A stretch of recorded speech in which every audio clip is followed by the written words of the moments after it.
Dunia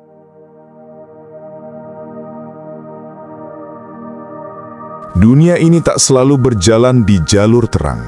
Di balik sejarah umat manusia, tersembunyi kisah-kisah kelam tentang mereka yang mengaku membawa cahaya, tapi justru menjerumuskan ke dalam kegelapan. Saya, Cak Rif, akan mengajak kalian semua menyelami 7 aliran sesat yang pernah mengguncang dunia. Tapi ingat, ini bukan sekadar cerita, ini adalah peringatan.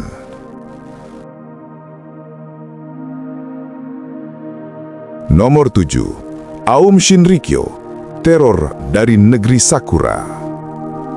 Pagi itu, Tokyo masih sibuk seperti biasa. Tapi udara tiba-tiba berubah. Gas tak terlihat menyebar di kereta bawah tanah. Orang-orang batuk, jatuh, dan tak bangun lagi. Inilah mimpi buruk nyata dari sekte sesat bernama Aum Shinrikyo. Awal mula, Shoko Asahara, Mesias palsu. Tahun 1984, Shoko Asahara mendirikan Aum Shinrikyo. Ia mengaku sebagai Kristus Jepang, utusan Tuhan yang akan menyelamatkan umat dari kiamat nuklir. Di balik jubah putihnya, ia menjual harapan, tapi menyembunyikan racun. Kekuatan dan pengaruh. Dengan ribuan pengikut, termasuk ilmuwan dan dokter, mereka membangun laboratorium senjata kimia dan biologis. Pemerintah sempat meremehkan, tak tahu bahwa meditasi dan doa mereka menutupi rencana pembantaian. Puncak teror, gas sarin di Tokyo. 20 Maret 1995, 5 anggota Aum melepaskan gas sarin di kereta bawah tanah Tokyo. 13 orang tewas, lebih dari 6.000 luka-luka. Tak ada bom, tak ada peluru, hanya udara yang berubah jadi kematian. Akhir sang pemimpin, Asahara akhirnya ditangkap, diadili, dan dieksekusi pada Juli 2018. Aum Shinrikyo dibubarkan, namun sisa pengikutnya masih ada dengan nama baru, yaitu Aleph. Pelajaran. Kasus ini menunjukkan betapa fanatisme dan manipulasi bisa mengubah spiritualitas menjadi senjata. Aum Shinrikyo bukan sekadar kisah sekte, melainkan peringatan yang tampak suci, kadang menyimpan racun paling mematikan.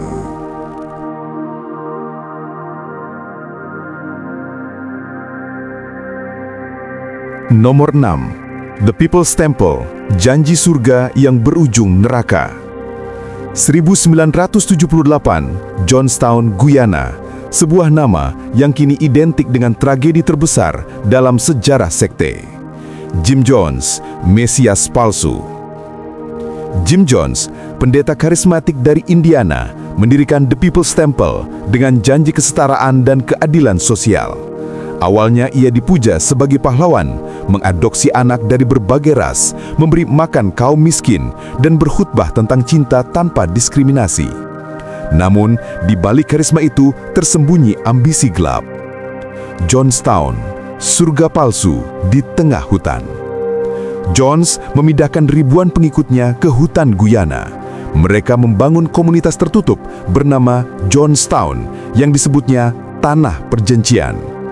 Tapi, surga itu segera berubah jadi penjara. Kehidupan mereka dikendalikan penuh, pengawasan, hukuman, sensor, dan ketakutan. Pecahnya neraka. Ketika Kongres AS mengirim Leo Ryan untuk menyelidiki, beberapa pengikut mencoba mengkabur bersamanya. Mereka diserang, Ryan terbunuh, dan itulah awal dari akhir. Bunuh diri massal. Jim Jones memerintahkan semua pengikutnya meminum racun sianida bercampur jus anggur, disebutnya revolusi kematian. Anak-anak diberi racun terlebih dahulu. Hasilnya, 918 orang tewas, termasuk Jim Jones sendiri. Johnstown pun menjadi simbol kesesatan yang membunuh harapan. Pelajaran. Kisah ini mengingatkan, karisma bisa membutakan, dan keyakinan tanpa nalar bisa mematikan. Mereka datang mencari surga, namun justru menemukan neraka. Nomor 5. Heaven's Gate, UFO, dan tiket ke alam lain. Tahun 1997, komet Hale-Bopp melintas indah di langit. Bagi kelompok Heaven's Gate, itu bukan sekedar fenomena, melainkan undangan menuju alam lain. Mereka percaya ada pesawat luar angkasa di balik cahaya komet itu, dan untuk naik ke sana, mereka harus meninggalkan tubuh mereka. Awal mula, Marshall Applewhite dan Bonnie Nettles mendirikan Heaven's Gate pada 1970-an. Mereka menyebut diri The Two, utusan dari dimensi lebih tinggi. Keyakinan mereka, bumi akan dibersihkan dan hanya dengan melepaskan tubuh, jiwa bisa selamat naik ke tingkat eksistensi baru. Ritual terakhir, Maret 1997 di California, 39 anggota melakukan bunuh diri massal. Mereka mengenakan seragam hitam, sepatu Nike yang sama, dan kain ungu di wajah. Di samping tubuh mereka, ada tas kecil berisi identitas dan uang, seolah siap untuk perjalanan jauh. Pesan perpisahan. Sebelum ritual, Applewhite merekam video dengan tenang. Kami meninggalkan dunia ini dengan sukacita. Kami tahu kemana kami pergi. Dunia pun gemetar melihat keyakinan yang membawanya ke titik itu. Pelajaran. Heaven's Gate bukan hanya kisah tentang UFO, tapi tentang kerinduan manusia akan tempat yang lebih baik. Mereka tidak mencari kematian, melainkan pelarian. Namun, dalam pencarian menuju bintang, mereka justru kehilangan yang paling berharga, kehidupan itu sendiri.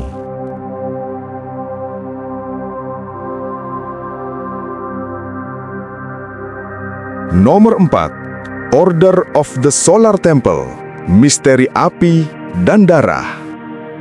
Di balik pegunungan Swiss dan hutan Kanada, berdiri Order of the Solar Temple, sekte yang berakhir dengan kobaran api dan darah. Asal-usul, didirikan Joseph DiMambro dan Luke Joret, mereka memadukan mistisisme Templar, ramalan apokaliptik, dan keyakinan bahwa jiwa terpilih akan berangkat menuju bintang Sirius. Bagi mereka, bumi hanyalah persinggahan sementara. Ritual dan kendali. Anggota terdiri dari orang terpelajar dan kaya. Mereka melakukan ritual malam dengan jubah putih dan simbol matahari. Di balik spiritualitas itu, ada pengawasan ketat dan doktrin bahwa kematian kolektif adalah jalan menuju dimensi lebih tinggi. Tragedi. 1994, 23 mayat ditemukan di Swiss, sebagian dibakar dalam posisi ritual. 1995, 16 orang lagi tewas di Kanada. Puncaknya, 1997, 35 orang bunuh diri massal di Prancis. Semua mengaku berangkat ke Sirius. Pemimpin. DiMambro hidup mewah, bahkan mengklaim anaknya sebagai Mesias baru. Ia merancang detail kematian pengikutnya, dari urutan nati hingga kayu pembakaran. Ia membunuh bukan dengan tangan, melainkan dengan doktrin. Pelajaran. Order of the Solar Temple membuktikan bahwa cahaya spiritual bisa menyesatkan. Mereka mencari bintang, tapi yang mereka temukan hanyalah api. Dan dari abu itu, dunia belajar, tak semua cahaya membawa kita ke terang. Nomor 3. NIXVM, kultus modern berkedok pengembangan diri. Di balik seminar motivasi dan janji kesuksesan, berdiri NIXVM. Organisasi yang katanya membebaskan potensi manusia, tapi justru menjerat dalam kegelapan. Awal yang menipu. Didirikan Keith Raniere dengan program Executive Success Program, ribuan orang tertarik. Mereka belajar disiplin dan tanggung jawab, tapi kebebasan yang dijanjikan hanyalah ilusi. Rahasia DOS. Di balik layar, ada struktur rahasia bernama DOS. Perempuan direkrut dengan janji kekuatan spiritual, tapi dipaksa menyerahkan rahasia pribadi sebagai jaminan. Mereka tak bisa keluar tanpa ancaman kehancuran hidup. Cap besi dan kepatuhan. Anggota DOS dicap dengan besi panas, bertuliskan inisial KR. Ritual itu disebut tanda pengabdian, padahal nyata-nyata perbudakan modern. Tubuh mereka jadi simbol ketakutan. Wajah publik gelap di balik layar. NIXVM makin terkenal karena melibatkan aktris Smallville, Allison Mack, yang justru aktif merekrut anggota. Popularitas pun ternyata bisa menutupi kebenaran yang kelam. Kejatuhan sang pendiri. 2018 Ranir ditangkap dan divonis 120 tahun penjara atas tuduhan perdagangan manusia, pemerasan dan pelecehan seksual. Kerajaannya runtuh, menyisakan luka bagi para korban. Pelajaran. NIXVM mengajarkan bahwa motivasi bisa berubah jadi manipulasi. Kultus modern tak lagi bersembunyi di hutan. Ia bisa hadir di seminar, media sosial, bahkan ruang virtual. Mereka datang mencari kekuatan, tapi pulang dengan luka yang tak terlihat. Nomor 2. Ant Hill Kids, neraka di pedalaman Kanada. Di hutan terpencil Quebec, Kanada, Roch Thériault membangun komunitas bernama Ant Hill Kids. Dari luar, tampak damai, tapi di balik tenda sederhana itu, tersembunyi mimpi buruk. Dari nabi palsu ke penguasa mutlak. Tahun 1977, Thériault mengaku sebagai utusan Tuhan.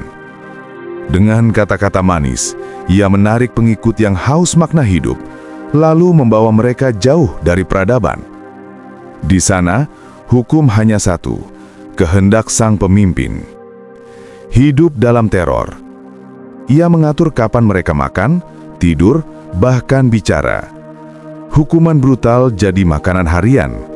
Pemukulan, pencabutan gigi, operasi tanpa anestesi dengan pisau dapur. Tubuh pengikutnya berubah jadi alat eksperimen. Psikologis yang dihancurkan. Anak-anak dipisahkan dari orang tua, dipaksa memanggilnya ayah spiritual.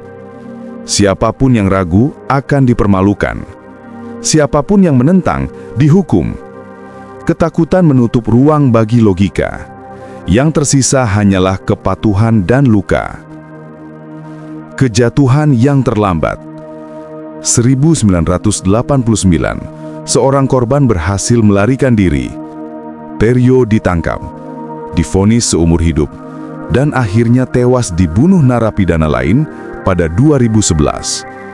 Namun, trauma para korban tetap abadi. Refleksi. Ant Hill Kids adalah peringatan. Ketika kepercayaan buta dipertemukan dengan manipulasi, hasilnya bisa berubah jadi neraka. Mereka datang mencari keselamatan, tapi justru menemukan penderitaan atas nama Tuhan.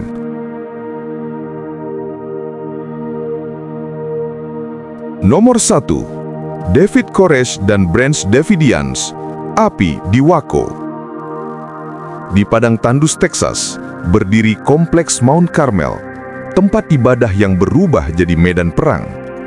Di dalamnya, David Koresh, pria yang menobatkan diri sebagai Mesias, memimpin puluhan pengikut yang rela mati demi janji keselamatan. Mesias dari Texas. Lahir dengan nama Vernon Howell, ia mengganti nama menjadi David Koresh dan memimpin sekte Branch Davidians. Ia mengklaim sebagai utusan Tuhan, satu-satunya penafsir kitab suci. Bagi pengikutnya, kata-katanya lebih sakral bun senjata. Laporan pelecehan dan kepemilikan senjata ilegal memicu FBI menyerbu dengan gas air mata. Api tiba-tiba berkobar dari dalam, melahap bangun. Mereka tak benar-benar dibunuh oleh peluru.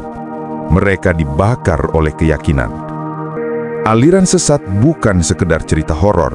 Mereka adalah cermin tentang betapa rapuhnya manusia saat mencari makna.